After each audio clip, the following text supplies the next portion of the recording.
दक्षिण कोरियामध्ये घडतं काय तर रात्री उशिरा एक टीव्ही चॅनलच्या माध्यमातून तिथले राष्ट्रपती युन सुक योल हे देशात लष्करी राजवट लागू करण्याची घोषणा करतात. 민주주의 헌정 질서를 붕괴시키려는 반국가 세력에 맞서 결연한 President Yoon Suk-yeol has declared emergency martial law in an unannounced late-night address. President Yoon Suk-yeol has declared martial law.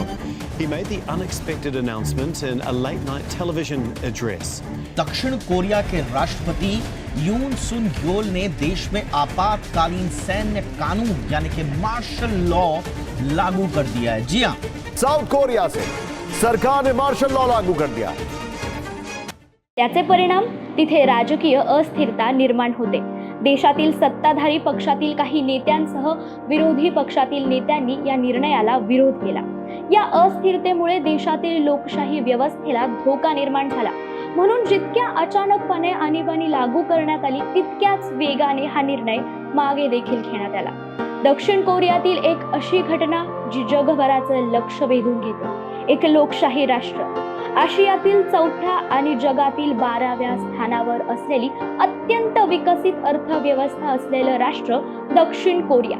काय झालं होतं की देशात लष्करी राजवट लागू करून अवघ्या 6 तासाच्या आतच मागे देखील घेतली गेली. जाणून घेऊया याचा संपूर्ण विषय काय या व्हिडिओच्या माध्यमातून. नमस्कार, मी साक्षी पांचाळ आणि तुम्ही पाहताय न्यूज अनकटचा विषय काय हा कार्यक्रम.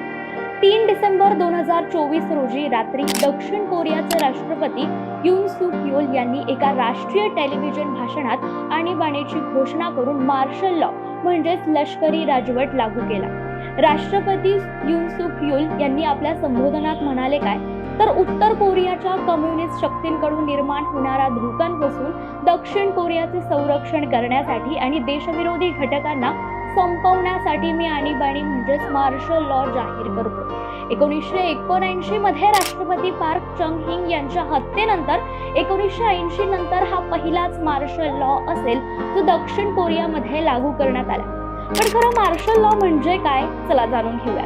तर मार्शल लॉ म्हणजेच तात्पुरती आणीबाणी. ही आणीबाणी तिथलं सरकार अचानक उद्भवलेल्या धोक्यांपासून देशाचं संरक्षण करण्यासाठी लागू करते.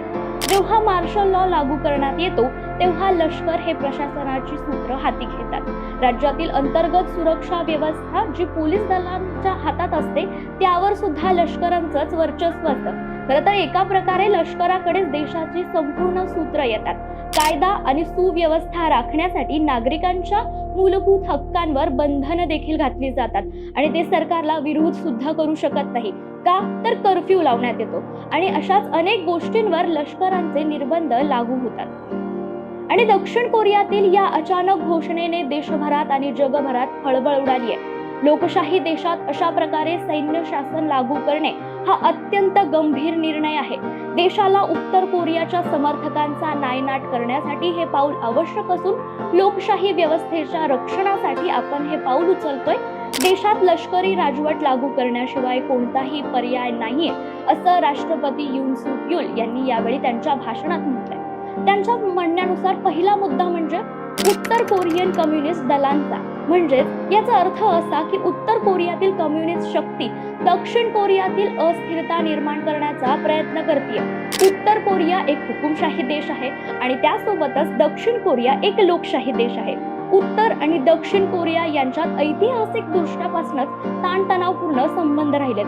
कोरियन युद्धानंतर हे दोन्ही देश वेगळे झाले आणि एकमेकांना आता ते शत्रू मानतात. उत्तर कोरियाच्या धोक्यांमुळे दक्षिण कोरियाचे अमेरिका आणि इतर देशांसोबत असलेले संबंध देखील प्रभावित होऊ शकतात. त्यामुळे उत्तर कोरियाकडून येणारा कोणताही प्रकारचा प्रभाव दक्षिण कोरियाच्या लोकशाही व्यवस्थेसाठी धोकादायक ठरू शकतो आणि हाच प्रभाव थांबवण्यासाठी आणीबाणीची घोषणा करण्यात येते. आता यामधला दुसरा मुद्दा म्हणजे देशविरोधी दलांच्या धोक्यांपासून देशाचं संरक्षण करणं. राष्ट्रपती युन सुक योल यांच्या मते देशविरोधी घटकांना संपवण्यासाठी ही आणीबाणी लागू करण्यात येते.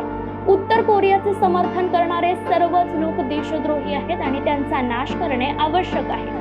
आणि या सगळ्याच गोष्टींनंतर गेल्या काही महिन्यांपूर्वी डेमोक्रेटिक पक्षाच्या नेतृत्वाखाली विरोधी पक्षाने आरोप केला होता की अध्यक्ष म्हणजेच राष्ट्रपती येऊन हे सत्ताचा गैरवापर करतात आणि त्याबद्दल त्यांच्या विरोधी महाभियोगी कारवाई टाळण्यासाठी मार्शल लॉ लागू करण्याचा कट राष्ट्रपती रचतायत. महाभियोगाची कारवाई म्हणजे एक कायदेशीर प्रक्रिया असते ज्याद्वारे निवडून आलेल्या अधिकाऱ्याला त्यांच्या पदावरून हटवलं देखील जाऊ शकतं. हा अधिकारी सामान्यतः गंभीर अपराध किंवा गैरवापर केल्याचा अपराधी ठरू शकतो. मार्शल लॉ देशात हुकुमशाहीला जन्म देऊ शकतो असं विरोधी पक्षनेते ली जे व्यूंग यांनी म्हटलं होतं. मात्र त्यावेळी जून सूक यूंग यांनी विरोधकांचे हे आरोप फेटाळून लावले.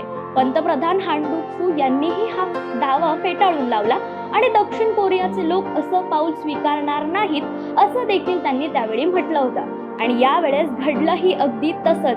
मार्शल लॉ लागू करण्याच्या राष्ट्राध्यक्षांच्या निर्णयानंतर देशभरात बराच गदारोळ सुरू झाला. या घोषणेनंतर सत्ताधारी आणि विरोधी पक्षांच्या खासदारांनी मंगळवारी पहाटे 1च्या सुमारास विधानसभेची तातडीची पूर्ण अधिवेशन बोलावली. यावेळी नॅशनल असेंब्लीमध्ये उपस्थित असलेल्या 190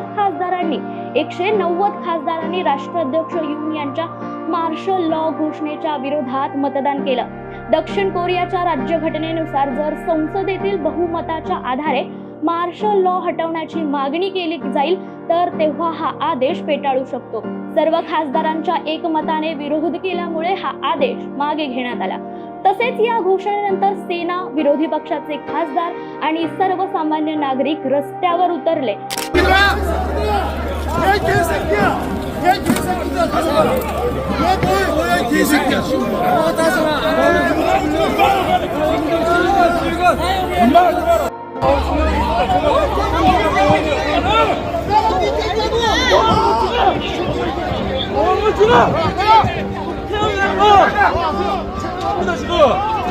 아니 막는 게 말이 돼? 왜 못들어게?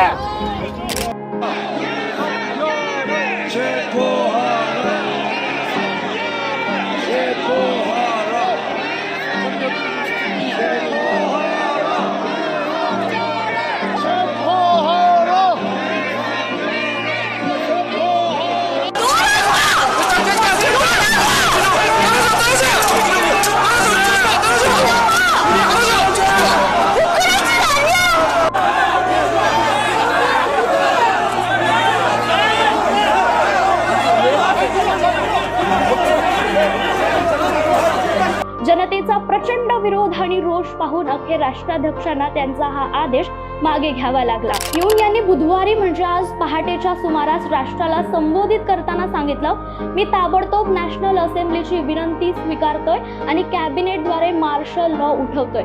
मार्शल लॉची अचानक घोषणा अल्पायुषी होती हे देखील त्यांनी यावेळी मान्य केले.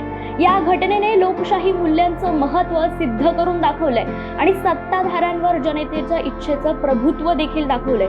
लोकशाहीच्या रक्षणासाठी नागरिकांच्या संघर्षाचे प्रतीक तसेच सत्ताधाऱ्यांनाही लोकशाहीच्या मूलभूत तत्वांचं पालन करावं लागतं आणि जनतेची इच्छा हीच सर्वोच्च असते हे देखील सिद्ध करून दाखवले. ही घटना दक्षिण कोरियासह संपूर्ण जगभरासाठी एक महत्त्वपूर्ण टप्पा ठरली आहे. तत्पूर्वी आजच्या विषय काय मध्ये इतकंच. भेटू पुढील भागात. पाहत रहा न्यूज अनकट.